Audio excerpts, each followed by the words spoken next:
அச்சமின்மையும் ஆண்மையும். நாம் முழு மனிதர்களாக இருக்க வேண்டும்.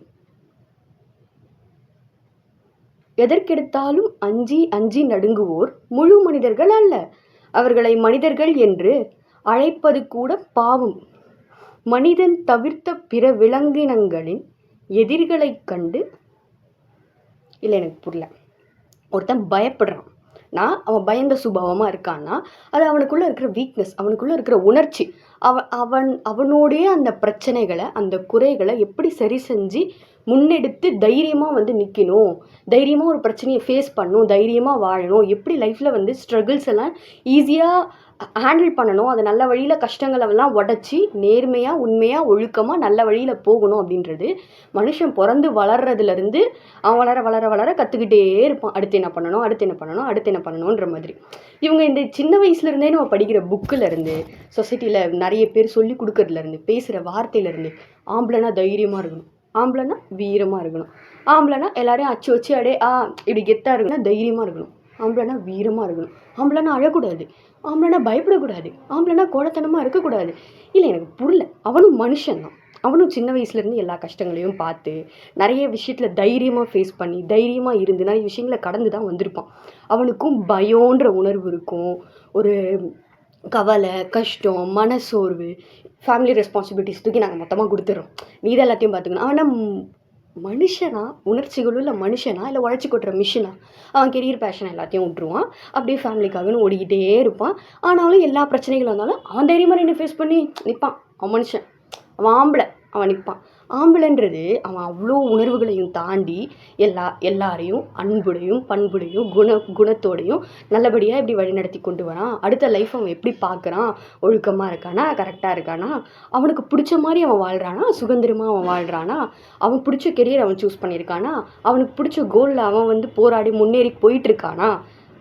நல்லா இதெல்லாம், இந்த குவாலிட்டிஸ் எல்லாம் நீங்கள் பார்க்க மாட்டீங்க.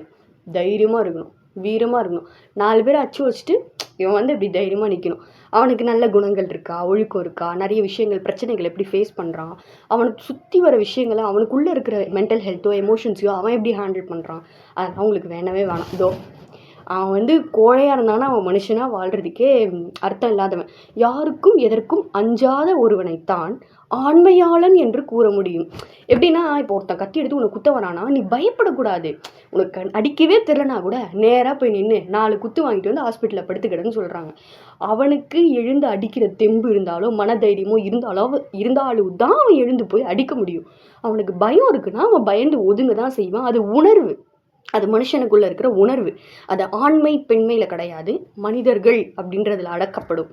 எப்போ பார்த்தாலும் ஆம்பளைனா இப்படி தான் இருக்கணும், ஆம்பளைனா அப்படி தான் இருக்கணும், தைரியமாக இருக்கணும், வீரமாக இருக்கணும், காளை அடக்கணும். என்ன சொல்லி கொடுத்து வளர்க்குறாங்க? நம்மளாச்சும் மாறணும்ல. இதெல்லாம் முன்னோர்கள் சொல்லி கொடுத்த வழி, இதெல்லாம் கரெக்டாக தான் இருக்கும். அடக்குமுறை, திணிப்பு, அவ்வளோதான், வேறு எதுவுமே கிடையாது. 4-5 ரெஸ்பான்சிபிலிட்டிஸை தூக்கி கொடுப்பாங்க, உள்ள அந்த திணிப்புக்குள்ளேயே உட்கார வச்சுருவாங்க.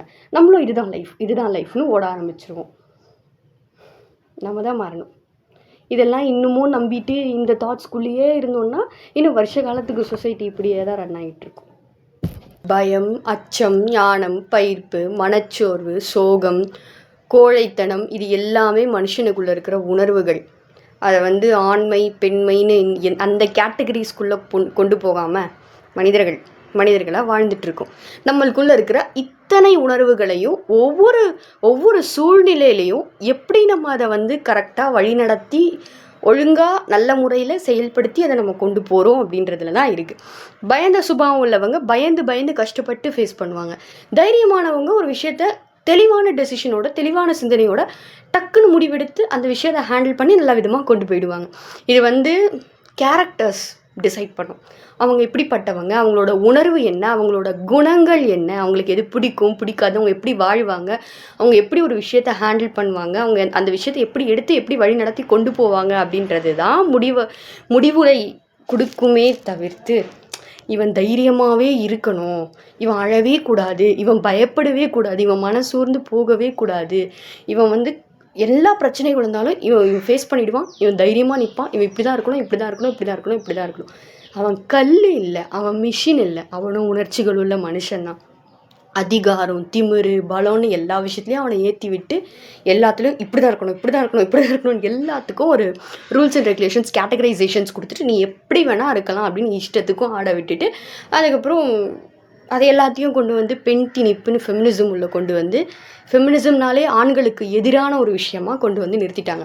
பொதுவாக ஆண்மைனாலே தைரியமாக இருக்கிறது, வீரமாக இருக்கிறது, அடக்கும் நாள் சுற்றி இருக்கிறவனை, பலவீனமாக இருக்கிறவனை அடக்குமுறை பண்ணுறது, உடல் அளவில், மனதளவில், பணத்தளவில் இதுலேயுமே வந்து பலவீனமாக இருக்கிறவனை அடக்கி ஆள்றது ஆண்மை. காம வெறியில் வந்து முழுமையை காமிக்கிறது ஆண்மை. இது எதுவுமே கிடையாது. இது எல்லாமே இப்படியே வந்து ஆண்மை அப்படின்ற அந்த வார்த்தையை நம்ம இப்படி இந்த கேட்டகரைசேஷன்லேயே பார்த்துக்கிட்டு இருக்கிறோம். அதை கொஞ்சம் வேறு மாதிரி யோசித்து நல்ல வழியில் அப்சர்வ் பண்ணுவோமே, நல்ல வழியில் லேர்ன் பண்ணுவோமே, நல்ல வழியில் அதை பார்ப்போமே, சரியான வழியில் சிந்திச்சு சரியான வழியில் ஒரு விஷயத்தை பார்க்க ஆரம்பித்தோன்னா, அதே வழியில் நம்ம செயல்பட ஆரம்பித்தோன்னா எல்லாம் நல்லபடியாக மாறும்.